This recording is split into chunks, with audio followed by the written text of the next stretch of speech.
Hello বন্ধুরা, তোমাদের সবার খাওয়া হয়ে গেছে? দেখো আমি এখন খেতে বসেছি। দেখো যে রাত্রে কী দিয়ে খাবো তোমাদের সাথে শেয়ার করছি। আমি দুপুরবেলার একটু ডুমুরের তরকারি রেখেছিলাম, ডুমুরের ডালনা করেছিলাম রেখেছিলাম, এই দিয়ে খাবো। তারপর খাবো একটু চিংড়ি মাছের কালিয়া আছে, আর এটা হচ্ছে ডিমের ডালনা।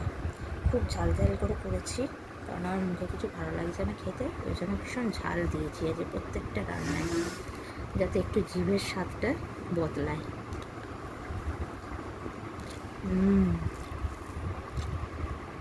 ফাটাফাটি, খুব ভালো হয়েছে। আমার নিজের রান্না আমি নিজেই বলি ভালো হয়েছে, তবে সবাই বলে রান্নাটা মোটামুটি আমি ভালোই করি।